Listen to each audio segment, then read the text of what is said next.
san di Nyankopon dia begina ho se Nyankopon se saa Bawumia ya waboa ma akufu ado abɔ oman ye wudifo we no wo mo ansan mra medi oman no bi because wo dwen wo yafunu ho Owusu Bempah ye nation wrecker Owusu Bempah ye omambofo saa nipa we ni kwan se ye manetena Ghana youth ye ni abranka saa me ka se na so dan kro bo twagya to mo twa na su ama na kope ba bi atena yente na Owusu Bempah be hye nkom se national chief imam bewu senka Muslim youth na ma omani amre wono so ena wo manko bubuda so ndan yansai no ma enko mbefa kire kode akwa akopela gaten agunso ma papa nanu anu mawu omu wi a no mo de ahye yade bi se yade bi na aku no ba youth no sorry ye no ena national chief man wo ote ho ejapade ade yi ba ye enya ne na apie mu akwan ye omo plan yanko mbeku national chief imam enti that time no senka youth na ma omani amre a ko mu gina asa nkom hye no so ku no no mo so Owusu Bempah hye nkom ama na bam emra so se Ghana youth bu be ma mani ada ho mo sorry NDC for mon sorry papa ne nansi bibi so eya no be ka na me na mesi ahe na ne nansi bibi so but Owusu Bempah men kan se mbinchiro sa wo udi wo yafuna chi magana fo koto abafo magana fo abra nyame be bisawo nyame be chia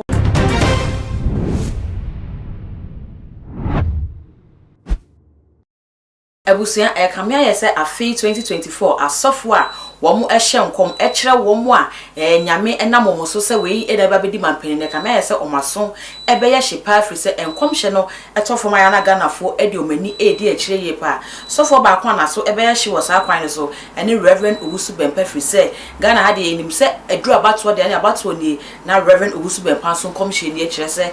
abato bi ebeto no Ghana ha bia Reverend Owusu Bempah eba abonten ebe kire ne nyame enam no so se we eneba bedi mampeni enu echi no owi a okire akwankire nyame nam so se onye mfama sa nipa na nyame abonidi no ema ne mampeni di no a ope no emram na afi so eya abato afia Ghana ye kwa akoto aba na Reverend Owusu Bempah aba abonten aba ba kire ne nyame aka kire ne se wonye efa afi abato ya ye ba betu ne nyame a kire ne se onye ne akwankire nyame a kire ne se onfangu fom ema nipa obeba bedi omampeni na sansem ya Reverend Owusu Bempah eba abonten ebe kan yi eno na Ghana fo atwe oma no ede esi Reverend Owusu Bempah so sansem no ena me de eba besumo na me kai wo se aha eye too much serious je ya shashba ma page we mi adoma no so ama upload bia unsa etimi aka afa ebusunya eye cake center ena asomase na me de sa dwume de ebro cake center se ode bosume ba ko asi ho a ode e kire se na ye to cake ene se na ye deco enti wo kwa de wo ni idea bia efa cake to ho wo ni idea bia efa decoration ho na so kondo se wo besunya eye bosume ba ko pe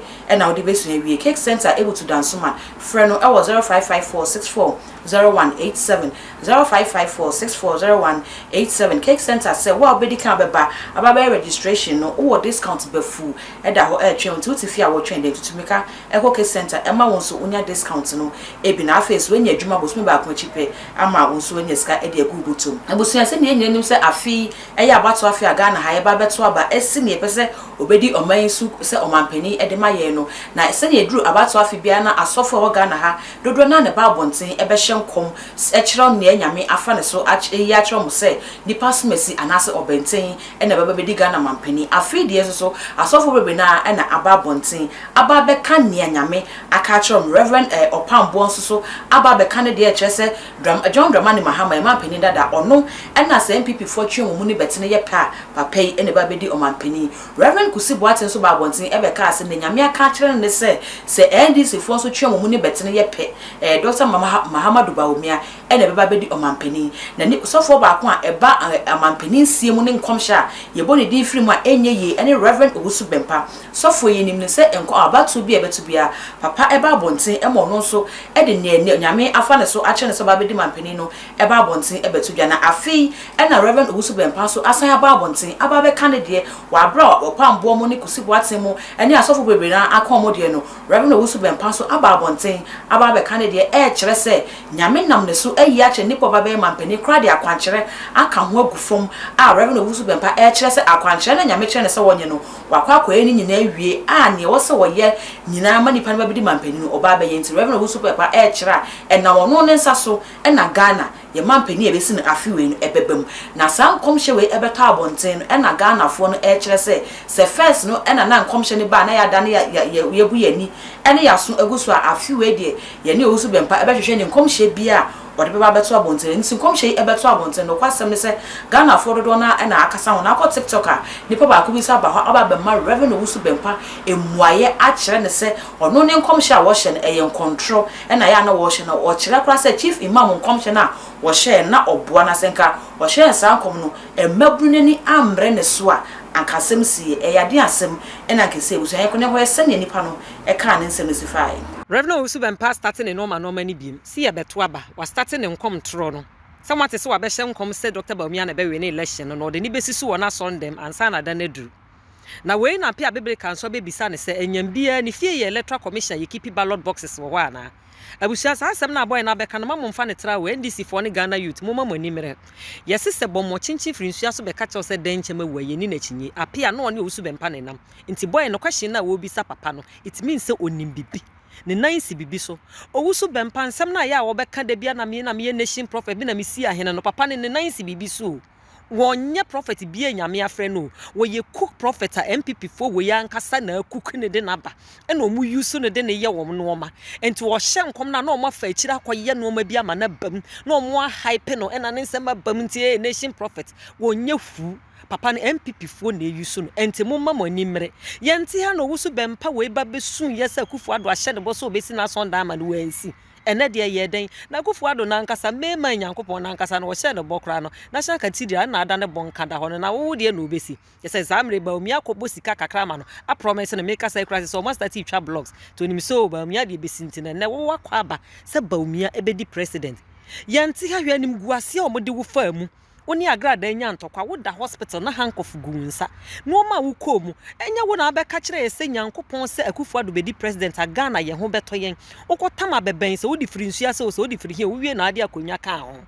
ena abeka kire se Akufo-Addo che apple na mahama che toilet na Akufo-Addo bedi ade a Ghana ye ho beto yen enne hwe Ghana abenesie ni apeni a oman Ghana yedi abusu no ma wokofa bra Akufo-Addo no eno na adane abusu sema ma oman Ghana ne hwe aho kire ye kom unsuro nyame mfari nyame wo san di nyankopon dia begina ho se nyankopon se sa Bawumia ya waboa ma Akufo-Addo abbo oman ye wudifo we no wo mo wansan mra medi oman ni bi because wo dwen wo yefunu ho Owusu Bempah ye nation wrecker Owusu Bempah ye omambofo sa nipa we ni kwan se ye manetena Ghana nka Ghana youth ye ni abranka sa America ese na so nda kro botwa to motwa na su ama na kope ba bia atena